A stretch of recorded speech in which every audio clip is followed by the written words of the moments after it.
करने जा रहे हैं। रोड में पार्टी ऑफ इंडिया का जो नेशनल अध्यक्ष है, राष्ट्रीय अध्यक्ष है हाफिज़ बुरहानुद्दीन, जो मदीना शरीफ के एजाज़ इमाम भी रह चुके हैं, उन्होंने इस बार फैसला लिया है कि असम के धुबरी लोकसभा सीट में चुनाव लड़ने जा रहे हैं। उनसे बातचीत करने जा रहे हैं।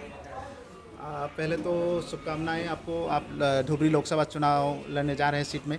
बहुत बहुत शुक्रिया, आपको बहुत मुबारक हो। क्या कहना चाहते हैं, इस सीट में कैसा क्या हासिल होने वाला है आपको? देखिए, ये सीट इस बार बहुत कांटे की टक्कर रहेगी और हर कैंडिडेट अपनी ताकत लगा देगा, लेकिन जीतेगा कौन ये बस अल्लाह, इसके अलावा कोई नहीं जानता कि किसको कामयाबी मिलनी है, किसको नहीं मिलनी है।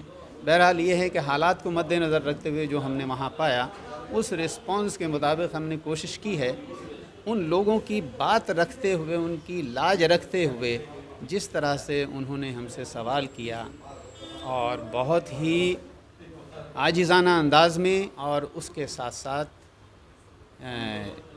इस तरह से जैसे कि कोई लावारिस होता है, इस तरह से लोगों ने हमसे बताया और सवालात किए। हमें बड़ा अफसोस हुआ और कई जगहों पे तो ऐसा हुआ कि उनकी बातें सुन कर के आँखों से आंसू आ गए। तो मैंने कहा भाई, यहाँ जितने विधायक हैं उनको चाहिए, और ख़ास तरीके से मौलाना बदरुद्दीन साहब को चाहिए था कि यहाँ के आवाम के दिल का जो दर्द है उसको महसूस करते, लेकिन वो चीज़ उन्होंने 15 सालों में नहीं की। इसीलिए ये आवाम बहुत बदज़न हो गई और उन्होंने बदज़न होकर के फ़ैसला लिया कि इस मर्तबा हम कुछ तब्दीली चाहते हैं।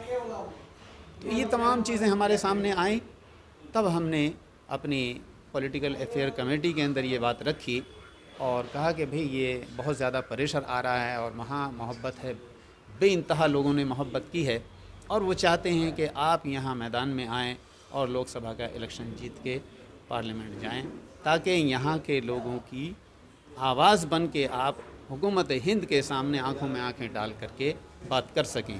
क्योंकि अभी कोई ऐसा इस आसाम की सरज़मीन पे शेर दिल इंसान पैदा नहीं हुआ है। आज तक 1947 से लेकर के और आज तक कोई एक भी मुसलमान या कोई एक भी दूसरे समाज का लीडर, चाहे वो रिलीजियस हो और चाहे पॉलिटिकल लीडर हो, किसी ने खुल के हुकूमत से बात नहीं की। और क्यों करें बात? क्योंकि सब हुकूमत से डरते हैं, दबते हैं और दबे हुए हैं।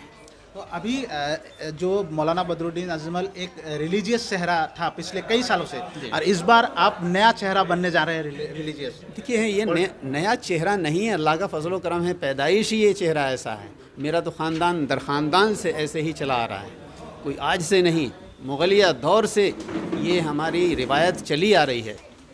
सारे तमाम लोग पढ़े लिखे, एजुकेटेड और उसके साथ साथ उलमाए दीन और बिज़नेसमैन रहे हैं, तो हमारे लिए कोई नई बात नहीं है। अलबत्ता ये ज़रूर है कि यहाँ के लोगों के लिए नई चीज़ और नया चेहरा महसूस हो रहा होगा। अभी जो वहाँ पे ख़ास तौर से टक्कर आपका मौलाना बदरुद्दीन अजमल है, कांग्रेस के रकीबुल हुसैन और जो भारतीय जनता पार्टी के सहयोगी दल के जो जावेद इस्लाम है, उनसे टक्कर होने की संभावना है ना? किससे टक्कर हो गया? हमारी किसी से कोई टक्कर नहीं, सब हमसे टक्कर ले रहे हैं। अभी तक जो यानी तजर्बे में बात आई है, एनालिसिस हुआ है, सब हमसे टकराने की कोशिश कर रहे हैं। हम किसी से नहीं टकरा रहे और ना ही टकराएंगे, ना अपनी ज़ुबान से किसी को बुरा कहेंगे। और वो जीतने की पूरी तरह से आशा। देखिए, हालात तो नज़र आ रहे हैं और लोगों का कहना ये भी है कि हार जीत जो होगी वो थोड़ा ही लेवल ऊपर नीचे होगा। शुक्रिया।